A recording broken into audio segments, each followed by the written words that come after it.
watching PointsBet All Access. Welcome back. And Denver, Colorado isn't often the center of the boxing world, but back in 1963, for a brief moment in time, the Mile High City was the talk of the fight game. Heavyweight champ Sonny Liston lived here, and after knocking out Floyd Patterson in the opening round of back-to-back fights, it appeared Liston's reign was going to be a lengthy one. That's until a confident young fighter named Cassius Clay made a memorable trip to Denver to challenge the champ. I'm handsome, I'm fast, I'm pretty, and can't possibly be beat. In the 1960s, a young, brash fighter named Cassius Clay had his sights set on the heavyweight championship of the world. I'm the king, born the champ. Born the champ from the crib. Ah! Standing in his way was the most intimidating fighter of his time, Sonny Liston. What about Cassius? Well, I would imagine if he would come to me, I'd kill him. And if he run, I'm going to catch him and kill him. He was very intimidating as a fighter, but not as a person. When, when he would do that growl and the stare and so forth, he could be intimidating. Liston lived here in the Mile High City at this house on Monaco Street. And one wild night in the champ's front yard served as a springboard to his championship fight with Clay. Here's the 8th round, exactly as it will happen. Clay comes out to meet Liston, and Liston starts to retreat. If Liston goes back an inch farther, he'll end up in the ringside seat. A young, confident Clay bought a bus and made the trek from Chicago to Denver.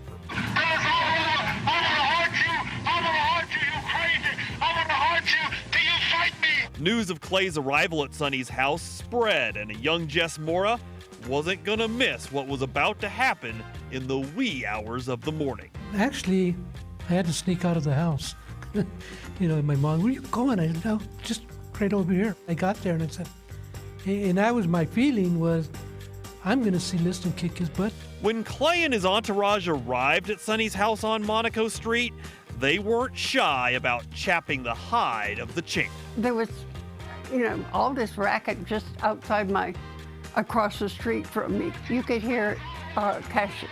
He must have had a megaphone or a bullhorn or something, because you could hear him very clearly. I could hear him saying something like, I'm the greatest. No, I wasn't annoyed. I was more curious about what the hell is going on. Eventually, Liston emerged, and while many considered this a publicity stunt, the champ didn't seem amused. I think he was more than upset. I think he was pissed off. I mean, he was ready to go get him. It was just people were holding him back. The two argued for over an hour before the police came and stopped the skirmish. The scene that we had that night, it would have made you think Martin Luther King was demonstrating. You tell this to your camera, your TV man, your radio man, and you right there in the whole world. Clay's antics continued the next day in downtown Denver when the two signed a contract to fight for Liston's title. Sonny might be great, but he will leave in 8. If he want to go to heaven, I'll get him in 7.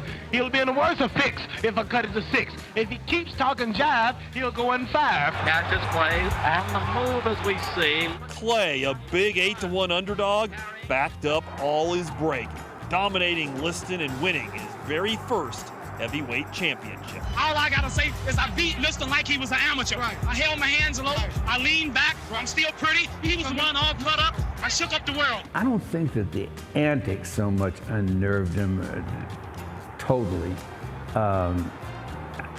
Ali was better than his antics, it turns out. He certainly was, and to think, this modest house on Monaco was the staging point for one of the most memorable moments in Muhammad Ali's illustrious career. He came out in the middle of the night in his underclothes, his robe, and he had a big stick. And he said, you get out of my yard. And I said, you big ugly bear, you. I'm gonna see you tomorrow for the signing, and I'm gonna knock you out in 8.